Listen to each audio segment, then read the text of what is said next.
हरीश रावत जी, मैं आपके पास आना चाहूंगा। राहुल गांधी ने यह तो मान लिया कि भाई गलत हुआ था, क्यों ना गांधी परिवार सार्वजनिक तौर पर इमरजेंसी के लिए माफी मांगे।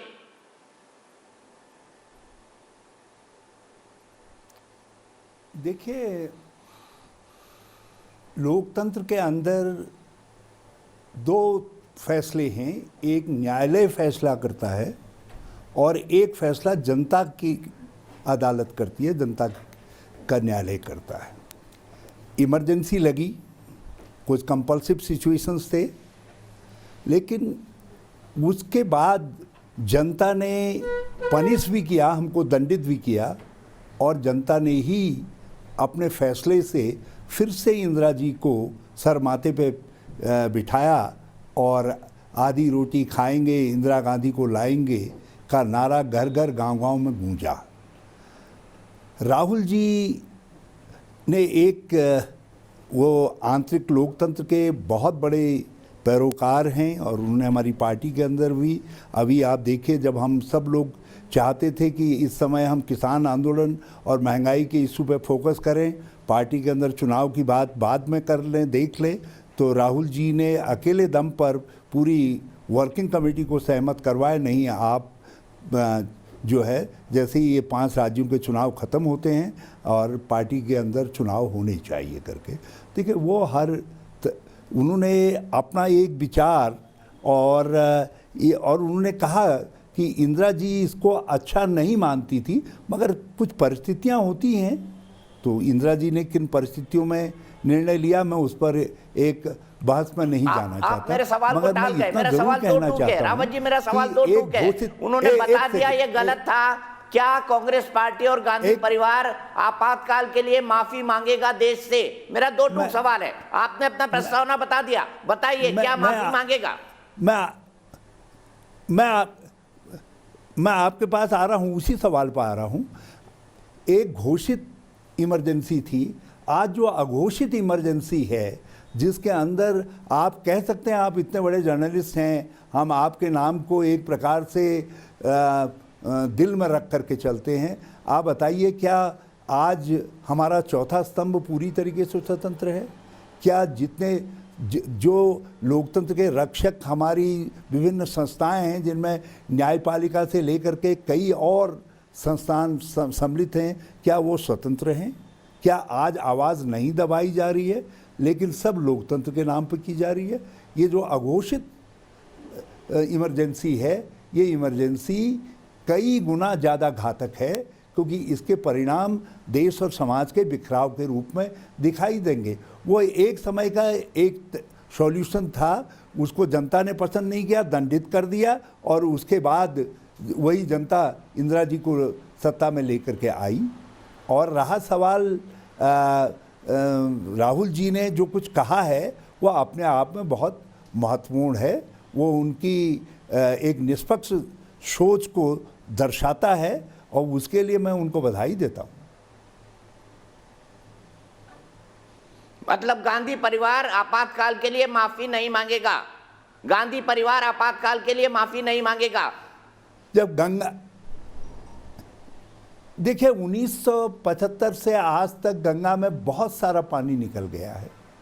अब इन बातों को कुछ लोग अपने राजनीतिक स्वार्थ के लिए उपयोग में लाएं और उसकी आड़ में देश के अंदर असहिष्णुता थोपें, असहनशीलता थोपें, और लोकतांत्रिक जितनी संस्थाएं हैं, कोई और नहीं लाया, खुद राहुल गांधी लाए सर। चौथे स्तंभ को कोई और नहीं लाया। रावत जी माफ कीजिए, बीच में टोक रहा हूं, खुद राहुल गांधी जी लाए हैं इसको, इस मुद्दे को सेंटर फॉर स्टेज पर खुद राहुल गांधी जी लेकर आए हैं। उन्होंने, ना मैं लाया हूं, ना मीडिया का कोई धड़ा लाया है, ना अपोजिशन पार्टी का लीडर आया है। मैं वही कह रहा हूं, जो उन्होंने कहा है वो बहुत महत्वपूर्ण है, उसको माना जाना चाहिए, और उस उनके एक स्पष्ट विजन के लिए, दृष्टिकोण के लिए उनको शाबाशी दी जानी चाहिए। अब उसमें आप कहाँ से माफ़ी लेकर के और सब लेकर के आ रहे हैं? और हम एक बात कह सकते हैं, मतलब माफी नहीं मांगेंगे, हम अंडरलाइन कर दूं, ब्रेकिंग न्यूज चला दूं कि माफी मांगने का कोई औचित्य नहीं है इमरजेंसी पर। जी, आप सत्ता जब चलाते हैं, बहुत सारे कदम उठाते हैं, और जो कदम ऐसे होते हैं जो देश की एकता को खंडित करने वाले होते हैं, उनके लिए हमने कभी माफ़ी भी मांगी है। देश के लिए देश को आगे रख करके माफ़ी मांगी है। लेकिन आप हर कदम के लिए यदि ये कहने लग जाएं, हमारे हर एडमिनिस्ट्रेटिव कदम पर आइए आप माफ़ी मांगिए, यदि हम ये कहते हैं कि कुछ चूक कहीं हमसे हुई है तो उस चूक के बाद हमको फिर आकर के माफ़ी मांगनी चाहिए, इसका मतलब है देश में हमने कुछ अच्छा किया ही नहीं। नहीं सर, चूक नहीं, इमरजेंसी जिसमें भारत का लोकतंत्र, उसका संविधान हाशिए पर रख दिया गया था। भारत में लोकतंत्र का गला घोट दिया गया था, जिसको आप भी जानते हैं, मैं भी जानता हूं। इसलिए माफी तो बनती है इस मुद्दे पर। अगर राहुल गांधी एसपी को रोकती कर चुके हैं तो राहुल ये जी कोई ने छोटा मोटा एडमिनिस्ट्रेटिव डिसीजन नहीं था। राहुल जी ने स्वयं इंदिरा जी को, सुनिए, इंदिरा जी को कोट करते हुए उन्होंने कहा है कि मेरी दादी भी उसको बहुत कुछ हद तक उसको ठीक नहीं समझती थी, उसको वो गलती समझती थी। तो ये इससे बड़ी बात क्या होती है? क्या माफ़ी क्या है कि आप चाहते हैं कोई दंडवत हो तभी माफ़ी होती है? ये भी तो चीज़ों को एडमिट करना। और सर हाथ जोड़ के भी माफी होती है। हमारे यहाँ तो जैनों में त्योहार होता है, हर साल में एक बार जो बुरा भला हो गया हो, जो गलती क्षमा हो गई है, उसके लिए माफी कर दो और उसको क्षमा घड़ी कहते हैं। हमारा यहाँ तो बाकायदा त्योहार होता है क्षमा घड़ी का। हर साल हम अपनी गलतियों के लिए माफी मांगते हैं। तो कांग्रेस पार्टी भी कर दे 1975 के लिए, इमरजेंसी के लिए माफी मांग दे। नहीं, आप एक काम करवा लीजिए ना, अपने तो कुछ और दोस्तों से भी पूछ लीजिए। हम जितना कुछ हमसे रह गया है काम करने में और कहीं कोई गलती हुई है तो उसके लिए हम भी कह देते हैं क्षमा घड़ी करके।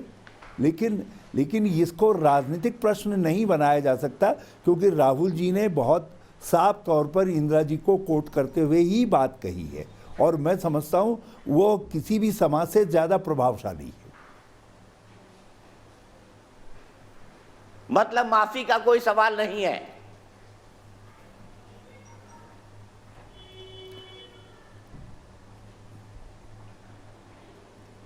मैं अपना मंतव्य स्पष्ट मतलब हरीश रावत जी, माफी का कोई सवाल नहीं है। और राहुल जी की बातों में ही मैंने कहा, राहुल जी की बातों में ही सब कुछ है। मैं एक पब्लिक प्लेटफॉर्म पर बात कर रहा हूँ, कोई मैं अदालत में एविडेंस के तौर पर खड़ा नहीं हूँ कि जिसमें अपराध होते देखा या नहीं देखा, हाँ या ना कहना है। तो मैंने अपनी बात पब्लिक प्लेटफॉर्म पर बहुत साफ तौर पर रख दी है, और सब मैं बहुत अच्छी समझता हूँ कि राहुल जी ने स्वयं इंदिरा जी को कोट करते हुए जो बात कही है वो देश के लिए महत्वपूर्ण है, सबके लिए महत्वपूर्ण है। उसके बाद इस चैप्टर को समाप्त समझा जाना चाहिए। अच्छा हरीश रावत जी, एक आखिरी सवाल। आपने कहा 5 राज्यों के चुनाव के बाद कांग्रेस संगठन का चुनाव होगा। क्या गांधी परिवार से कोई अध्यक्ष होगा या गांधी परिवार के बाहर से भी कोई अध्यक्ष हो सकता है? हरीश रावत की क्या मान्यता है? देखिए, कांग्रेस के एक एक्सटेंडेड प्लेटफॉर्म जो एक्सटेंडेड वर्किंग कमेटी कहा गया, लेकिन वास्तविक अर्थों में वो एक मिनी AICC थी। उसके तौर पर हमने एक प्रस्ताव एक मत से किया था, जिसमें हमारे सारे मित्र लोग सम्मिलित थे, बड़े नेतागण सब सम्मिलित थे, कोई एक्सेप्शन नहीं है। गुलाम नबी आज़ाद साहब, आनंद शर्मा जी, सब लोग थे। तो उसमें ये तय हुआ था कि राहुल गांधी जी कांग्रेस के प्रधान का पद संभालें, और जो है उनको उस पद को संभालना चाहिए।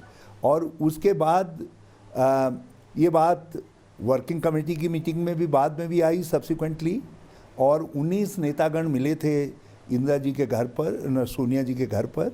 तो वहाँ पर भी सब ने ये राय व्यक्त की, और कुछ लोगों ने जिन्होंने राय व्यक्त नहीं की उनकी तरफ से भी इसमें कोई आपत्ति नहीं थी। देखिए, सब लोग एक चुनाव चाहते थे पार्टी के अंदर, चुनाव की बात कह दी गई है। अब चुनाव के अंदर मैं अभी से नहीं कह सकता कि कौन आएगा, लेकिन मैं समझता हूँ कांग्रेस की ओवरवेलमिंग मेजॉरिटी, यदि मैं उस मिनी AICC को देख करके कहूँ, तो वो ये चाहती थी, जिसमें सारे प्रदेशों के इम्पोर्टेंट लीडर्स थे, कि राहुल गांधी जी ही देश की कांग्रेस की बागडोर संभाले। मतलब अब जब चुनाव होने वाला है उसमें भी यही कहा जाएगा, राहुल जी मान जाओ, कमान संभाल लो, कोई दूसरा नेतृत्व तो नहीं।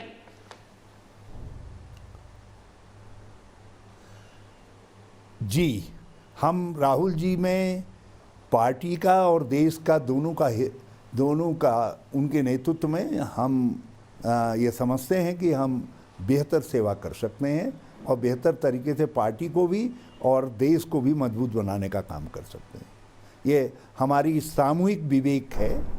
चलिए, बहुत बहुत शुक्रिया हरीश रावत जी, आप हमसे जुड़े। उस पर मैं समझता जी, थैंक यू। थैंक यू, बहुत बहुत शुक्रिया हरीश रावत जी। शो का इंटरव्यू आप हमसे जुड़े और आपने अपना कीमती वक्त इतना हमें दिया।